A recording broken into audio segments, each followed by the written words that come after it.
Good morning, good evening, good afternoon, wherever you are, whenever you are. Thank you for watching my videos. My name is Davinci Jeremy. You know, I'm in the Pipe 5x5. I'm joined here with Alex from SVT, Swedish TV. How you doing today, Alex? Fine, thank you. Looking forward to talking to you about the future of money. All right. Well, you have a bunch of interview questions for me all written out there and highlighted. So I'm you got 3 hours, right? 3 hours, damn. It's going to be interesting. Well, but yeah, let's just see how long we've got. yeah, but let's get straight to it then. I saw one of your recent videos. You picked up what Warren Buffett said recently. Once again, that crypto is like a chain letter, more or less. What's your response to that? Well, you know, I did do a video about that, and he was saying that basically Bitcoin is like gambling. I'm like, okay, dude, if you hold US dollars, you're gambling that the US dollar will continue to exist forever and ever. That the government could print money without problems, right? Hopefully Waffles not bothering you. She's so cute. Print money so cute. forever and ever.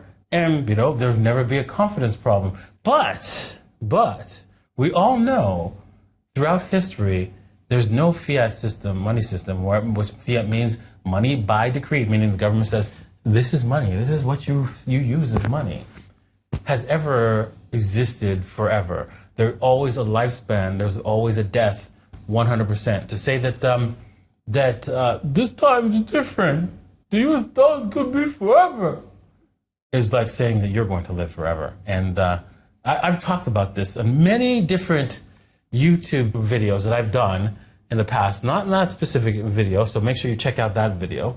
I said something totally different, but today, right, I want to have some new content for my viewers.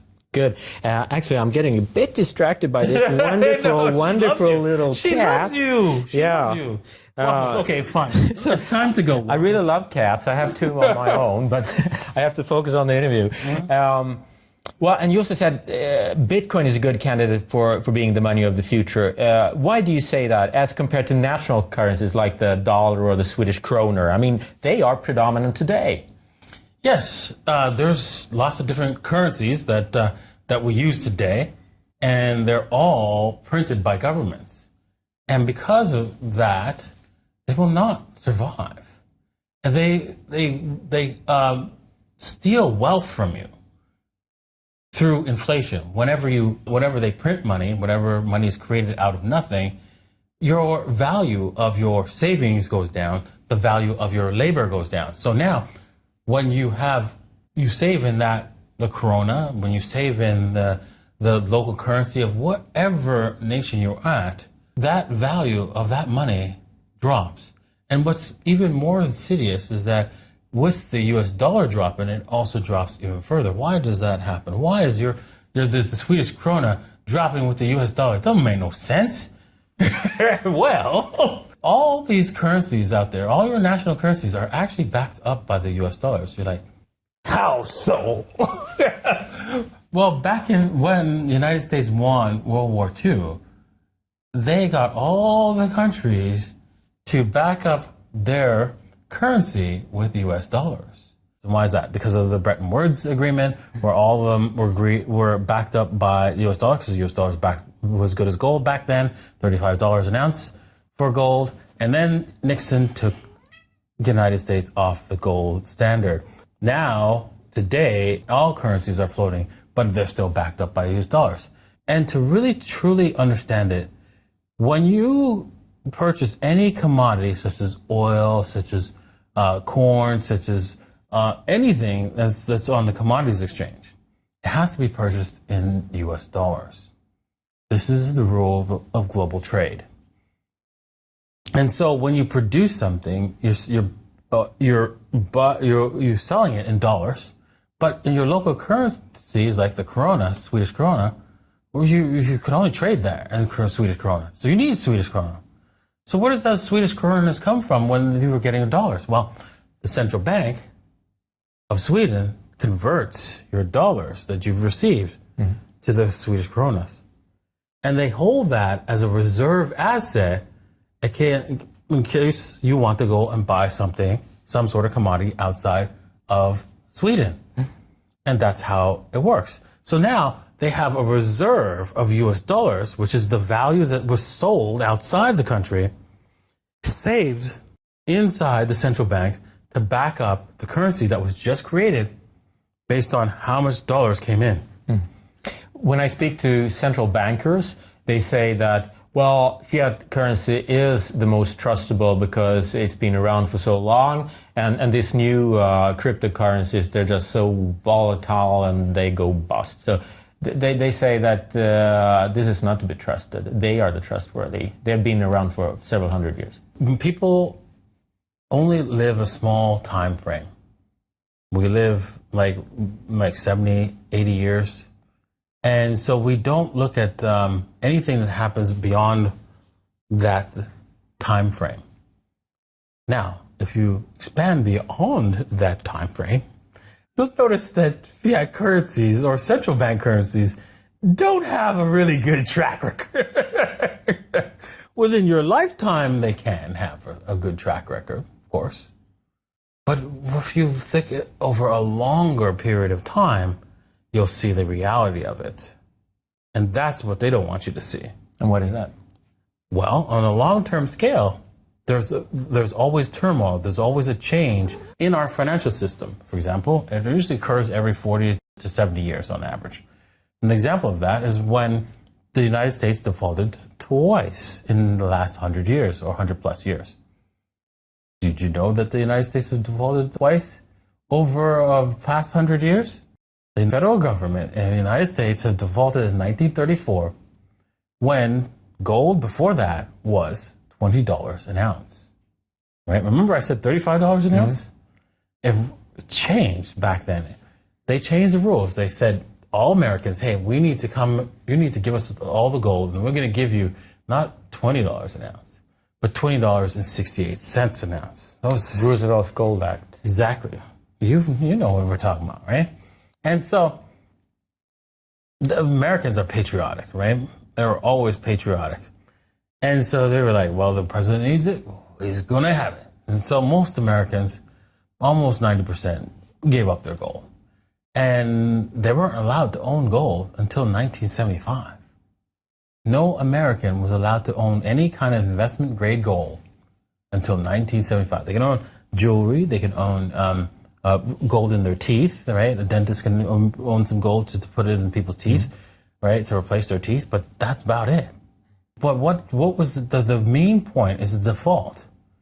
What they did was once they got all the gold, they repriced gold to $35 an ounce. And that meant that all the U.S. debt that was mostly held by foreigners, not by locals, foreign countries, took a 70% haircut on their debt that they held. And they believed that they had, the gold, the equivalent in gold of $20 an ounce.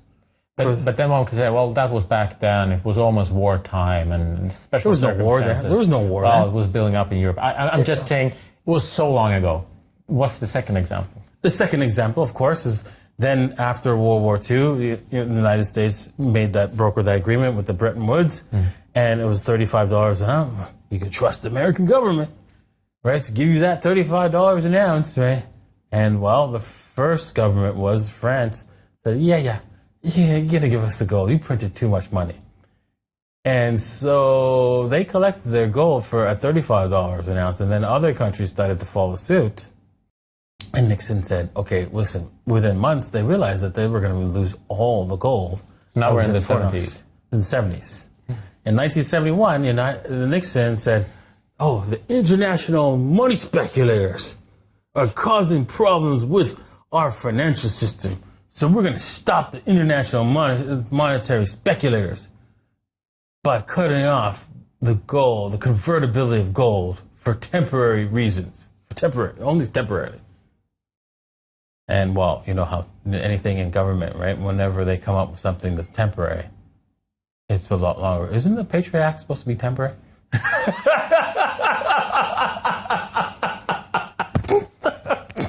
You said something last time we met about, I can't rephrase it, I'll let you do it, but it was something about when men in power have the possibility to create money, they will always Yes. abuse. So now the United States government has free-for-all to create money as much as they want. And so when men has the ability to create money, no matter how many rules you put in place, someone will find a way to cause men to create that money. That's just the way it is. And an example of that is one in 1987. That was the first time they broke the rules and liquefied the system because the whole system collapsed rapidly. Greenspan came out and guaranteed every single brokerage, hey, we will guarantee any loan that you make to do trading on the stock market, and thus liquefying the system. Then, of course, this was a one-off. They thought this was just a one-off thing, right? Because it was like, oh my God, disaster situation. Then long-term capital management occurred back in 1998 with the collapse of the Soviet Union. Long-term capital management was a company that came up with a mathematical formula for creating options. And this options, where the computer would make these options in order to ensure that they were always making money. And theoretically, they would have been safe, but practically they won't bust. The model worked, however, but the only problem, they didn't test the model past the 1987 collapse. I'm like, why wouldn't you do that? Well, it's just a one-off thing. It wouldn't happen again. So obviously that happened. Something happened, major happened, and long-term capital management was going to take down the whole financial system. And so Greenspan came out and provided liquidity to everyone. This then became what's called the Greenspan put. What is a put? A put is also considered something part of an option, because most people don't know the terms of these financial terms called a put. A put is almost like an insurance policy, right? When you go to purchase insurance on your house, right, you're buying fire insurance on the house, and so if the house burns down, they're going to cover your money. Well, a put in the stock market means that if the price of an asset were to go down, you're going to get the higher price. So that's what a put means, right? So that indicated to the market that Greenspan, no matter what, will make sure that you were fine. Your money you didn't lose your money if everything collapsed. We'll take rates down to make the stock market happy. No. It means that if everything collapsed, they'll print as much money as possible in order to make you whole again. That's what it meant. But only if the whole system was in jeopardy. That's the understanding. And so they pushed for the banks to be deregulated, right? No more Glass-Steagall Act. Glass-Steagall prevented banks from doing any kind of investment beyond savings and loans. They could only do loans, and they couldn't purchase any stocks, couldn't do any kind of like complex investment vehicles. Without the Glass-Steagall Act, they can do all of that, which allowed them to behave, of course, badly up until 2008. then you're at it again.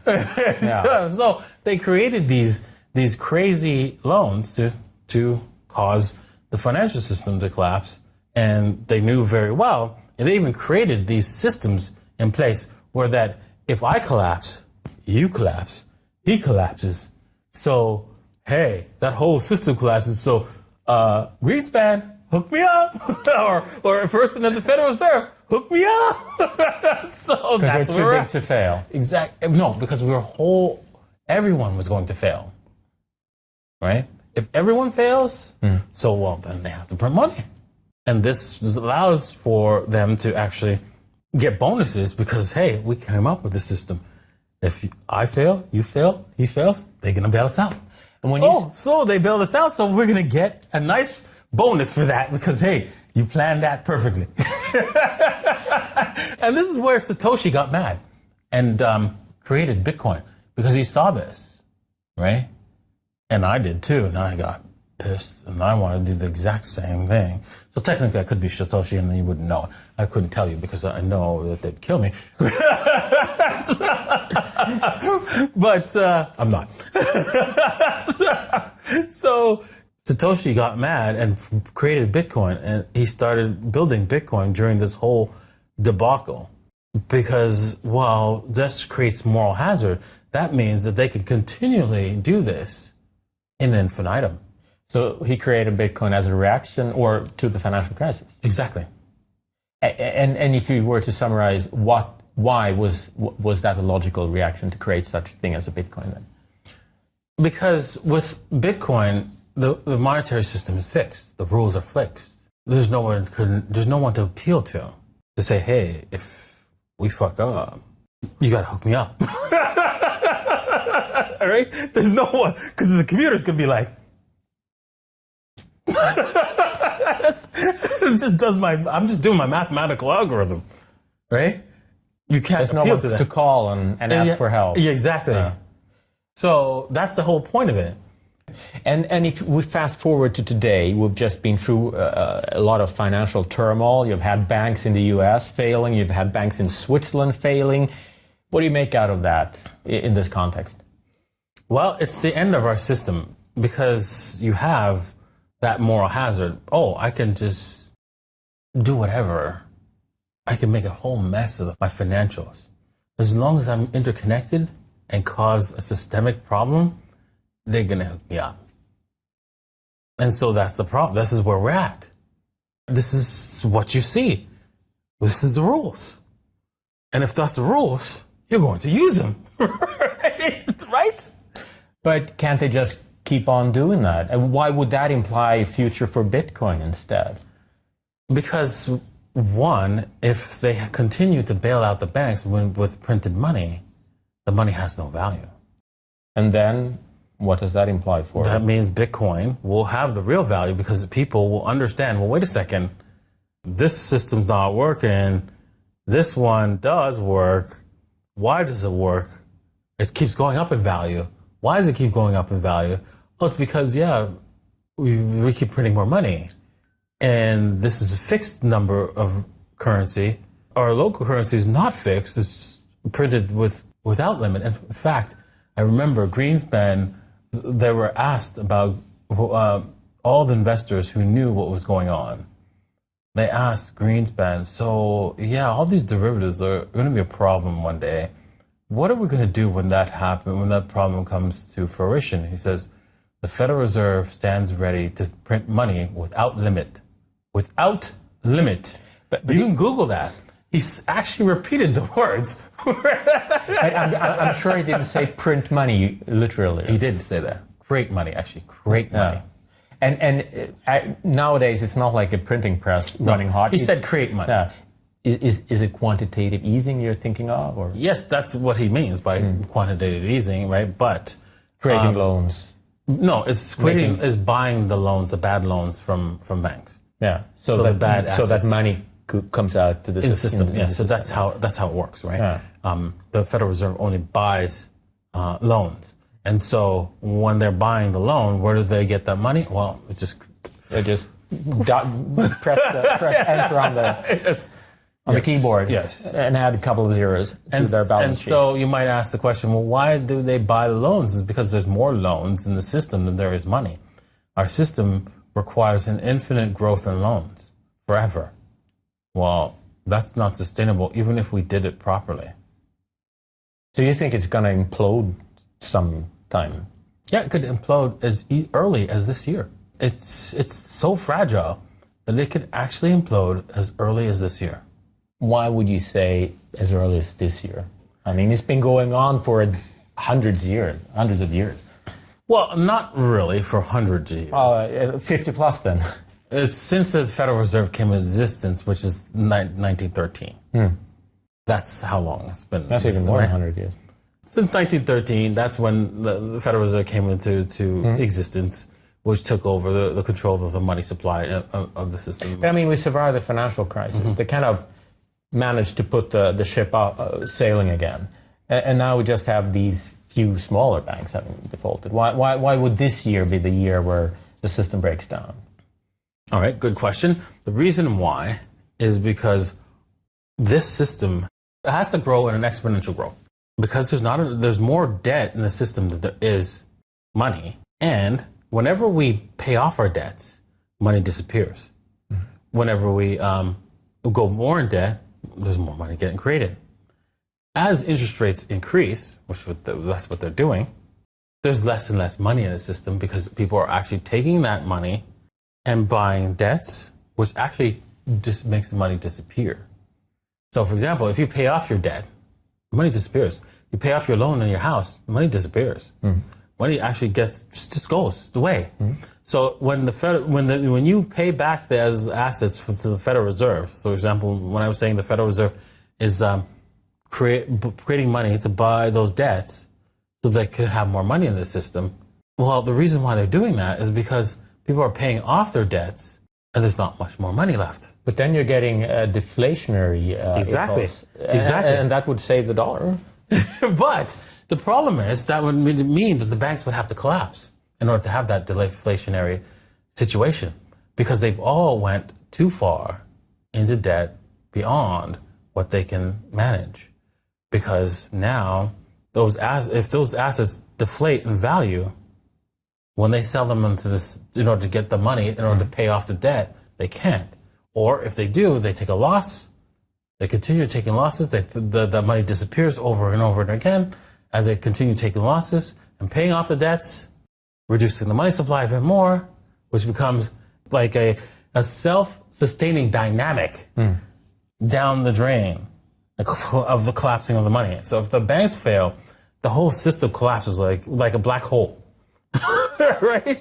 If that happens, if they follow the rules, the whole system falls apart like a black hole, and only cash has value. Are you thinking that are you thinking about Silicon Valley Bank and what happened to them? Well, if the bank were to actually fail, right? Legally, fail legitimately, yes, that would begin the whole process of our whole financial system falling into a black hole where all the money just disappears. And only thing that works is cash. Meaning all those banks, all those businesses that had cash there, sorry, no. Right? You have no cash now, right? That's gone to pay off all the bad debt. Yeah, it continues like that. And then the value of those assets, as they sell them off in order to pay off all the bad debt, drops to other values, which causes other banks to fail because their values have dropped, causing more bank failures over and over again as a domino effect. And then you're in a tailspin. Exactly. That's what they don't want to have happened. And that's why they keep doing this. And what's stopping them from succeeding this time once again? So instead of letting that happen, where we have a deflationary cycle down, you just print more money and create more money into the system, which creates the moral hazard. So, I could borrow as much as I want.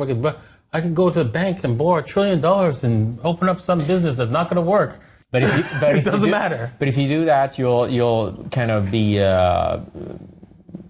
caught eating the honey. I mean, you can't do that openly. Exactly. So it's just a confidence trick at this point.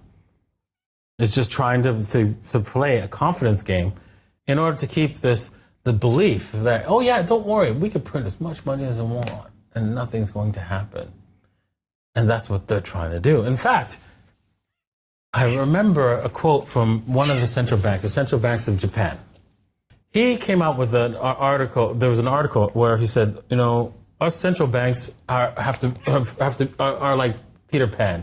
We have to believe that what we're doing will work, because if we don't, it will not work. You can look this up. It is ridiculous. They actually refer to this like, we have to believe it, like Peter Pan, that we can fly. If you look at the price of Bitcoin, it was down at the bottom after the crash around $16,000. Now it's almost doubled. It's going upwards. Why is it that?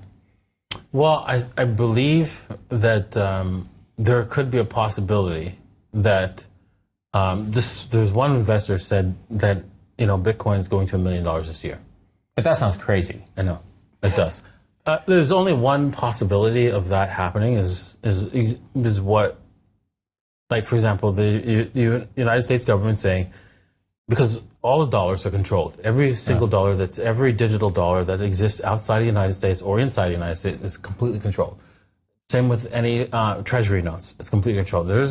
You can't effectively purchase a physical treasury note like you could back in the 80s. So it's all digital. And so they know exactly where it all is. And they say, see, all the dollars and anything that's not physical, all the digital dollars, all the digital treasuries, you can't use that anymore. And why would you want to do that? Because the reason why is because the international money speculators are saying that our dollar is worth less by selling it. How dare they? You mean they would do a Nixon again? Yes. So in that kind of worst case scenario, that's where Bitcoin goes to $1 million.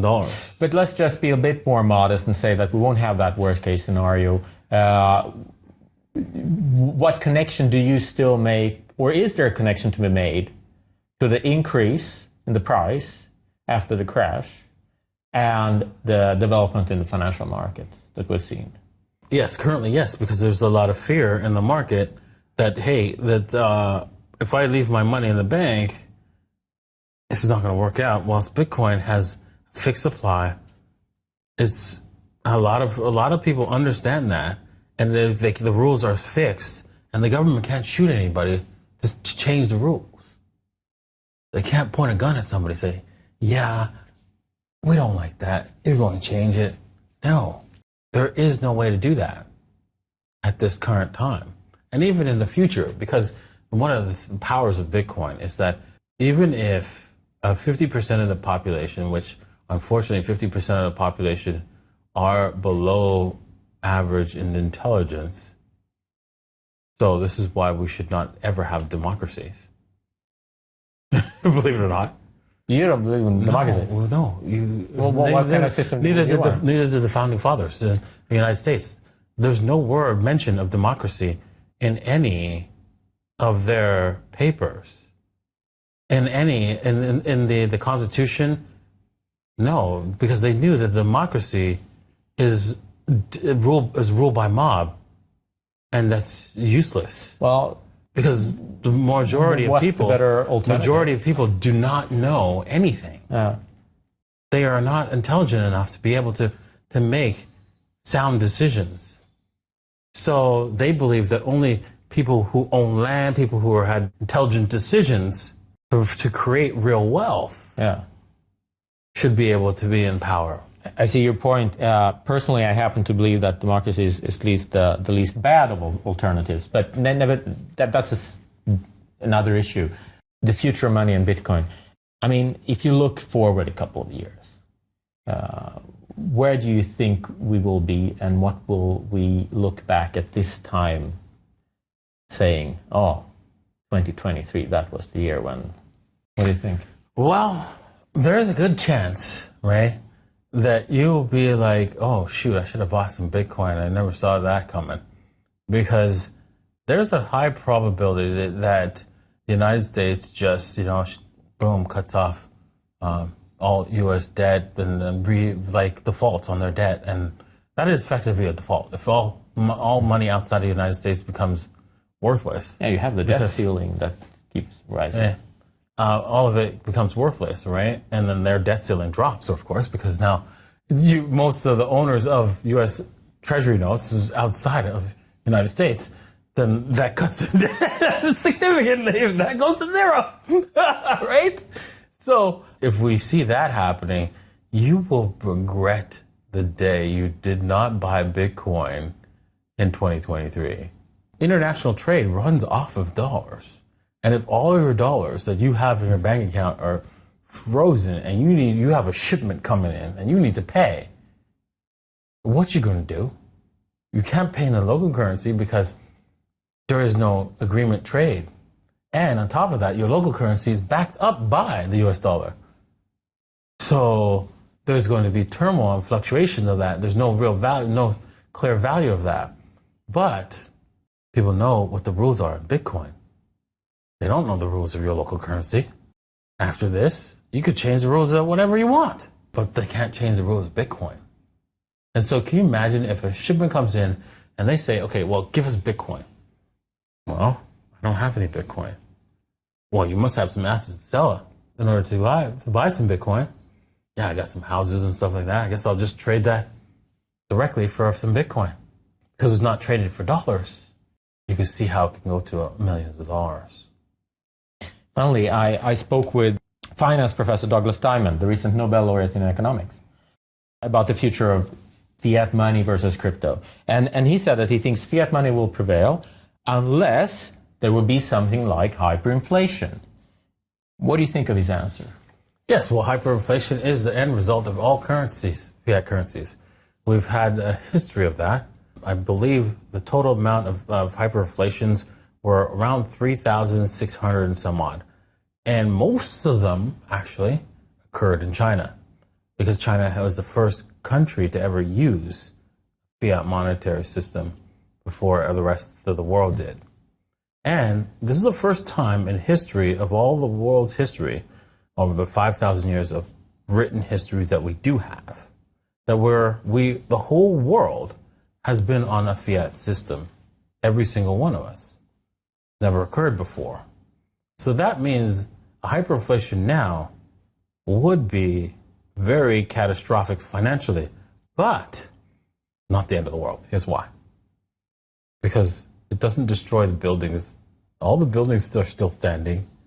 All the assets are still around. All the gold, all the fields, all the land. Just because your currency goes to zero, your assets do not. It's just what you use as a unit of account does. But do you agree with his analysis that fiat currencies will prevail unless there will be something like hyperinflation? But here's the thing, right? It doesn't need to have hyperinflation, but hyperinflation will happen because people will lose confidence and move to cryptocurrencies. So you think that the development is towards more people adopting cryptocurrency because they're afraid of keep fiat money? Okay, so think about this, right? Hyperinflation has occurred in smaller nations here right now. And what happens, right, is what are you pricing it against in order to know that there's hyperinflation? You're pricing it against another asset, which happens to be the dollar. Mm-hmm. It's hyperinflating against the dollar because the dollar is worth more. Well, it will be hyperinflating against Bitcoin. Get it? In the future. Yeah. That's the whole point. You wouldn't see the hyperinflation. If it wasn't going to another asset, you won't see the hyperinflation. And what asset would that be? It would be the dollar. You'd be like, okay, well, wait a second. No, it means price is going up. Yeah, that's true. But everybody needs a unit of account. Right? So, for example, in Argentina, there's hyperinflation. In Venezuela, there's hyperinflation. But everybody still uses a unit of account there. Mm-hmm. What do they use as a unit of account? Dollar. Not legally to do so. Mm-hmm. But they're still using a unit of account. We just came from Turkey, which has really high inflation. The crypto adoption is going up there. Yes, that's an example of where people are using crypto. And imagine that happens worldwide. Imagine if the U.S. actually does what it does. That's exactly where the world would just move immediately to Bitcoin and other cryptos rapidly. Davinci, I know that you are a hodler, right? Yes, I am. Yes, because I'm waiting for that moment. I'm waiting for that. That's the end game, right? Because there's a meme going on, right? Morpheus and Neo. Neo asked Morpheus, I'll be able to buy millions of dollars of stuff one day? He says, no, Neo. When you're ready, you won't have to, right? Because when it becomes money, you won't have to use dollars. You'll be able to buy stuff directly. So you're holding on to your Bitcoins until the day we actually use it as money. Exactly. We're not going to sell it. I'm not going to sell it for dollars. I'm going to use it for my money. When will that day come? I believe probably in the next 10, 15 years, we're going to be using it. We're actually doing it right now. It's just not on a daily basis where we can, people are like, okay, receiving every single person is receiving payment in Bitcoin. Because right now I do pay a lot of my employees in Bitcoin, and they're happy with that. But it's priced against the dollar. So, for example, they have a dollar price that they're receiving, and then I pay them in Bitcoin. And to buy groceries, they have to get it over to whatever exactly. So, they need. But there will be a day where I'll be giving them a fixed price in Bitcoin. And they'll be buying their milk with Bitcoin. Mm-hmm. And when do you think that will be? Yeah, sometime within 10 to 15 years. Thank you very much. Well, yeah, thanks for coming, right? It was a great interview. Right, I hope you enjoyed it. I know I did. Did you enjoy this interview? We did. Thank you. All right. Well, yes, if you want to see more, make sure you subscribe, hit the like button. Right, I really appreciate all my viewers. Thank you very much, and we'll see you guys next time.